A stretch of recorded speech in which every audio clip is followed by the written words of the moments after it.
All right, cool. We're going.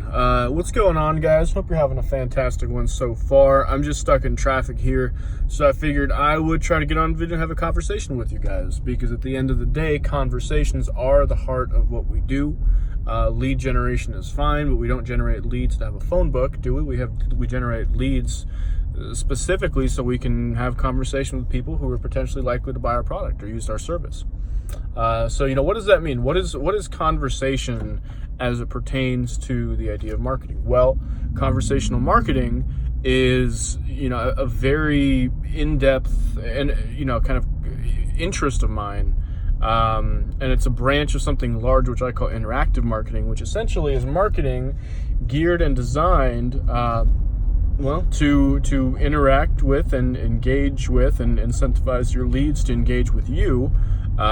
Because at the end of the day, something like that is always going to be more effective than just something where, I'll give you two scenarios. Number one is the old school way that we've seen everyone do things, which is, hey, here's an amazing offer. Give me your name, email address, and phone number, and we'll reach out to you as soon as we can. Now, that's fine for a lot of markets and for a lot of, it's very old school, but it works. But it doesn't work that well. And I think when you look at historical conversion rates on landing pages, the average is between 7 and 20% in terms of conversion rate.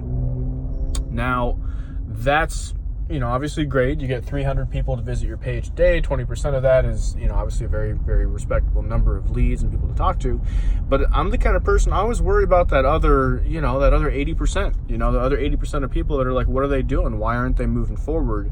Are we doing anything to facilitate them engaging with us in a business context? And so, interactive marketing is very cool. Interactive marketing and conversational marketing are kind of hand in hand. Conversational marketing is, in essence, the use of either chatbots on Messenger, which I'm not a huge fan of, but they do a very good job.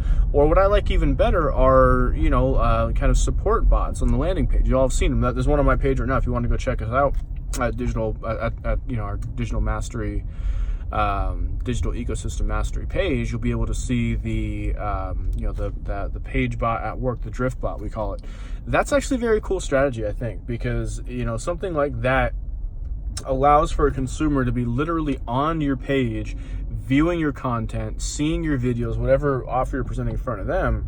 And instead of that whole, stigma of an opt-in form, give me your contact information, it allows them to reach out to either you directly or, if you do it the way we do it, program a bot in, they reach out to a bot directly and go through sort of a qualification process, get their questions answered, help you get your questions answered as far as sales process goes.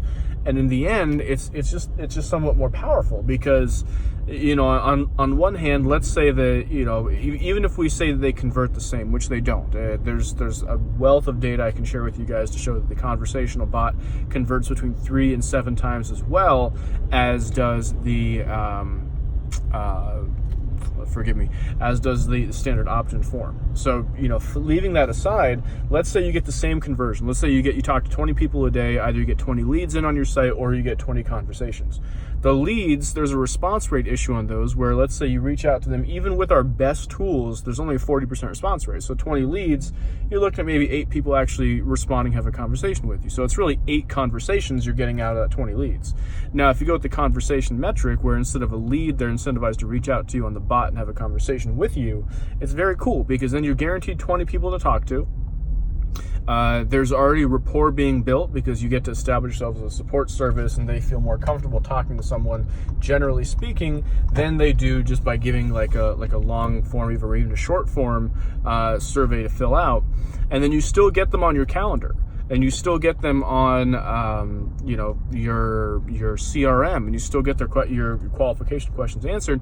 The main difference, what I like a lot about it, is that they'll right away introduce their pain points and potential objections to your service right there in the conversation, right? I mean, it's one of those things where, when someone comes in and let's say I'm offering, like a free roofing estimate or something like that, or on roof damage, and they'll come in and they've got questions and doubts which prevent them from opting in. That's why 80% of people don't opt in, 20% do. And so you get in there, and they'll right away ask the question that's leading them with doubt. So they'll ask the question of, for example, well, I don't think that, does this work with metal roofs, kind of a thing. And if the issue whether it works with metal roofs or not is what prevents them from opting into your form, and instead of the whole opt-in thing, they go and ask the question directly, you can A, continue a conversation and add more value, and B, assuade them of that concern all the way. Because let's say you do allow, work on metal roofs. You say, hey, Todd, thanks for reaching out. Actually, you're right. We do allow this service to work on metal roofs. You have nothing to worry about. And so when you have someone in that situation, then that's their main issue. So then they have other questions to follow up with. At the point where you actually get them on the phone to have like a consult call, you've already gleaned so much data out of this person in terms of just what you guys have talked about and what they may have revealed to you. And if you got if you got a pretty good sales process going, then it's even better, because you've got this series of questions that you've asked and have been answered. So I like that method a lot. I really, really recommend utilizing that method above the opt-in. And that kind of goes into some more of the stuff I'm going to talk about later, which is my hidden opt-in form. That I think will kind of blow your guys' mind, because it's really getting lead data without putting them in a position where they feel like a lead. It's very important. So all right, guys, to recap, conversational marketing versus regular, opt-in based marketing, we'll call it. Not only does it convert much better, it gets you leads much cheaper, but the leads it gets you aren't just leads, they're full-on conversations that you have with the consumer, which is very important. So, all right, guys, I hope this is helpful, and you have a fantastic rest of your day. Take care.